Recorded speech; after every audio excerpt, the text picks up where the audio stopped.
Olá, meninos e meninas! Vamos estudar mais um pouquinho? Bom, na nossa aula de hoje, vamos falar aí sobre uma das obras mais emblemáticas da nossa literatura. Trata-se aí de nada menos do que Os Sertões de Euclides da Cunha.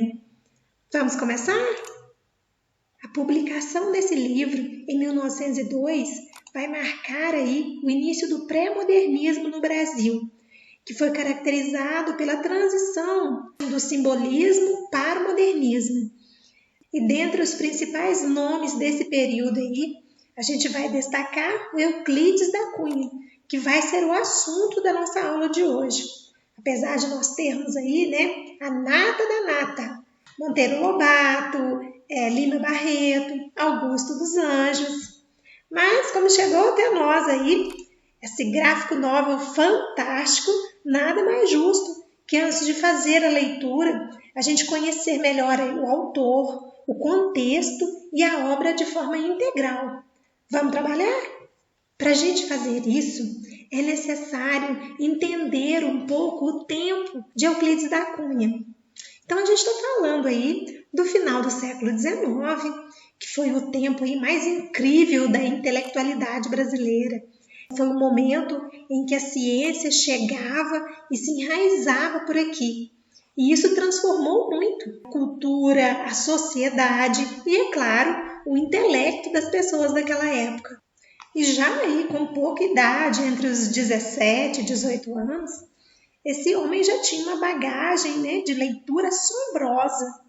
E a partir daí que ele começou a se interessar pela linguagem, sempre quis ser um homem da ciência, apesar aí de se tornar mais tarde um excelente engenheiro, ele tinha sempre enraizado na sua alma um pendor mesmo para a palavra. Aí ele começa a desenvolver essa habilidade através da poesia, com características bem peculiares do seu pensar, que na poesia era muito marcante aí os temas anticlericais. E com o advento da República, ele volta para o exército e segue aí na carreira militar até abandoná-la e ser reformado.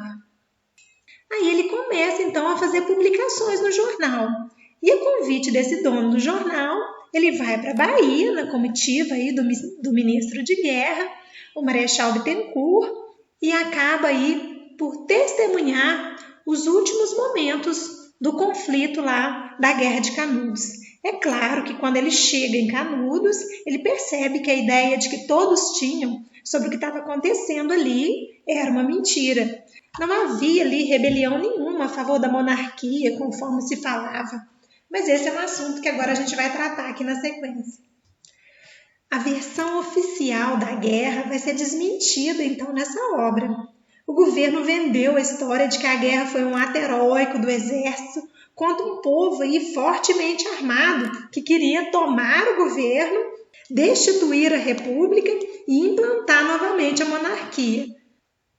Mas, debaixo dos panos aí, todos sabiam que as causas eram muito mais econômicas.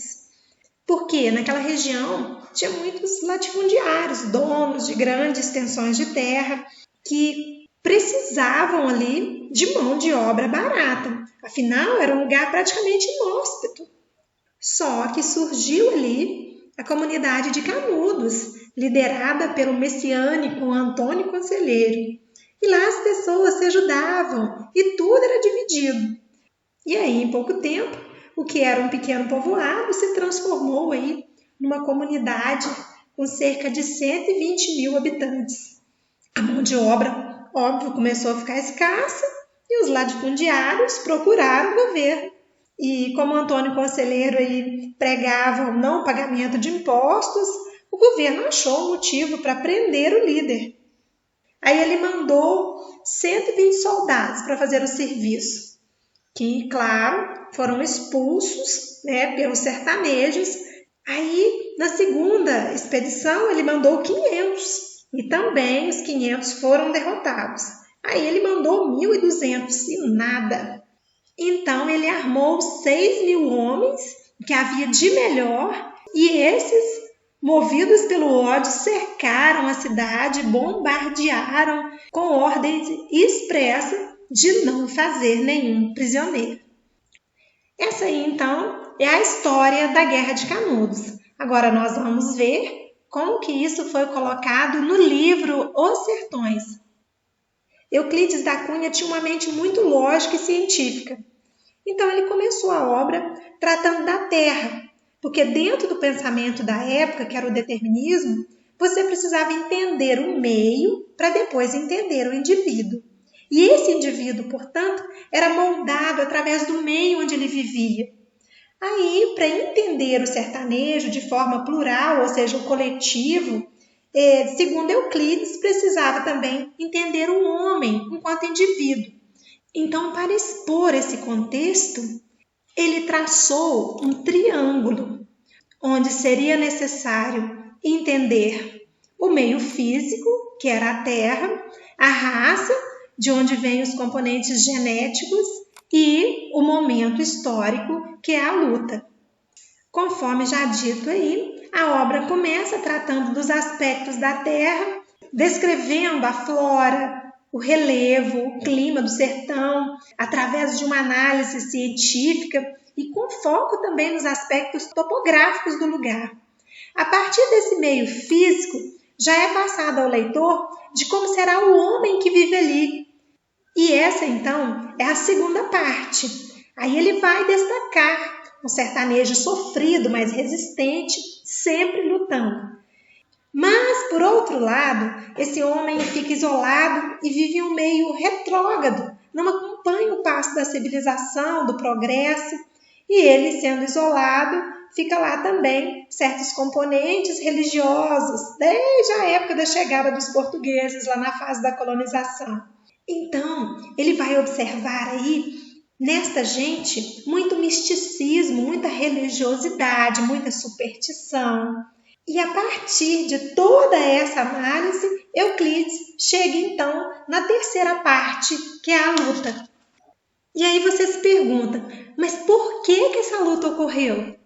Dentro da obra, a resposta já foi dada a partir das análises aí que ele faz da terra e do homem. Uma parte vai explicando a outra de uma forma muito lógica e coerente. E para finalizar, quero passar aqui para vocês a célebre frase que consta lá no livro. O sertanejo é, antes de tudo, um forte. Que essa frase aí resume a profunda análise que esse grande escritor fez, essa análise psicológica do nordestino, um povo que arriscou tudo para construir o seu mundo, os seus sonhos, a sua vida.